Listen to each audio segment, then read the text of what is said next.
Hello students, আমি Nitish sir জ্ঞানজ্যোতি coaching সেন্টারের পক্ষ থেকে তোমাদের প্রত্যেককে জানাই আরো একবার স্বাগত।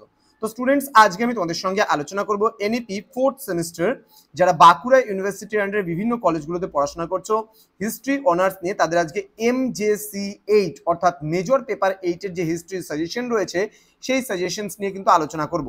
তোমরা যারা এখনো আমাদের চ্যানেলটিকে সাবস্ক্রাইব করোনি তারা অবশ্যই চ্যানেলটিকে সাবস্ক্রাইব করে পাশে থাকা বেল আইকন অল প্রেস করে দাও, যাতে নেক্সট টাইম থেকে কোনো ভিডিও আপলোড করলে তার নোটিফিকেশনটা তুমি সবার আগে পেতে পারো। এছাড়া অনলাইনে তোমরা যারা ভাবছো আমার থেকে নোটস পত্র নেবে, পুরো পেপারের নোটস পত্র তোমাদের টোটাল 4টা পেপার রয়েছে, মেজর 5, 6, 7 এবং 8। এই 4টা পেপারের হুবহু নোট সাজেশন সমস্ত কিছু পেতে চাইলে অবশ্যই যোগাযোগ করবে আমাদের অফিসিয়াল নাম্বার 7076398606 নাম্বারে অথবা 6295916282 নাম্বারে। তোমাদের টোটাল কোর্স ফি রয়েছে তোমাদের এই সাধ্যের মধ্যে শুধুমাত্র 4টা পেপারে 499 টাকা। তো দেরি না করে আজই যোগাযোগ করো আমাদের সঙ্গে এবং যুক্ত হয়ে যাও আমাদের অনলাইন ক্লাসে। তোমাদের পেপার 8-এ রয়েছে হিস্ট্রি অফ ইন্ডিয়া 1707 থেকে 1857 পর্যন্ত। এই যে ইতিহাসটা তোমাদের কিন্তু পড়তে হবে। এখানে প্রশ্নমান আমাদের 10-এর জন্য যেগুলো আমরা পড়বো, মান 10-এর, সেগুলোর মধ্যে আজকে আলোচনা হবে। প্রথম প্রশ্ন, দক্ষিণ ভারতে ইঙ্গো ফরাসি দ্বন্দ্বের কারণ এবং ফলাফলের সংক্ষিপ্ত বিবরণ দাও। চিরস্থায়ী বন্দোবস্ত কিন্তু ভেরি ভেরি ইম্পর্টেন্ট। চিরস্থায়ী বন্দোবস্তের ফলাফল আলোচনা করো, মূল বৈশিষ্ট্য আসতে পারে, এর প্রভাব বলতে পারে, গ্রামীণ সমাজের উপর প্রভাব বলতে পারে, মানে এটা বিভিন্ন ধরন করে কিন্তু এই প্রশ্নটা আসে। পরবর্তী প্রশ্ন, অবশিল্পায়ন সম্পর্কে বিস্তারিত আলোচনা, অথবা অবশিল্পায়ন কি অলীক কল্পনা ছিল, এটা কিন্তু একটা ব্যতিক্রমী প্রশ্ন। এই ধরনের প্রশ্ন কিন্তু তোমাদের আসতেই পারে। অথবা অবশিল্পায়ন কি অতি কথন ছিল বা অতি কথা ছিল, বা ঔপনিবেশিক বাংলায় কি অবশিল্পায়ন ঘটেছিল, অথবা দিয়ে বলেছে ঔপনিবেশিক শাসনকালে ভারতীয় অর্থনীতিতে কি অবশিল্পায়ন ঘটেছিল। পরবর্তী প্রশ্ন, সন্ন্যাসী ও ফকির বিদ্রোহের ব্যর্থতার কারণ এবং তার ফলাফল আলোচনা করো। মানে বিদ্রোহের কারণ, তার ব্যর্থতার কারণ এবং তার ফলাফল একসঙ্গে। এই প্রশ্নটা কিন্তু ভেরি ভেরি ইম্পর্টেন্ট এবং অবশিল্পায়ন কিন্তু একটু ঘুরিয়ে প্রশ্নটা আসতেই পারে।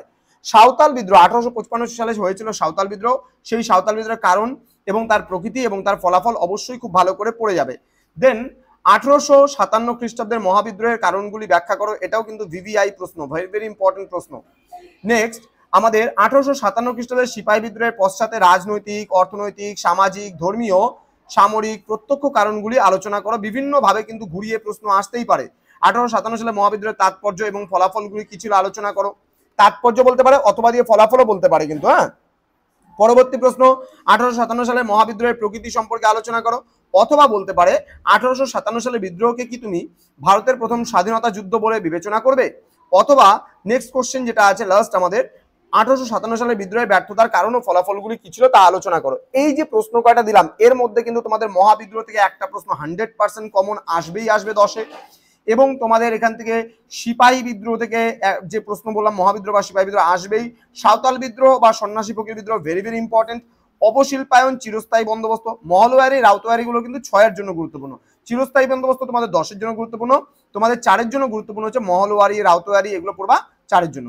আর এখানে যেটা আছে প্রথম প্রশ্নটা, দক্ষিণ ভারতে ইঙ্গো ফরাসি দ্বন্দ্বের কারণ ও ফলাফল, এই কয়েকটা প্রশ্ন পড়লে তোমরা একবারে 100% কমন কিন্তু পেয়ে যাবা। তো স্টুডেন্টস, যারা এখনো আমাদের চ্যানেলটিকে সাবস্ক্রাইব করোনি তারা অবশ্যই চ্যানেলটিকে সাবস্ক্রাইব করে পাশে থাকা বেল আইকন অল প্রেস করে দাও, যাতে নেক্সট টাইম থেকে কোনো ভিডিও আপলোড করলে তার নোটিফিকেশনগুলো তুমি সবার আগে পেতে পারো।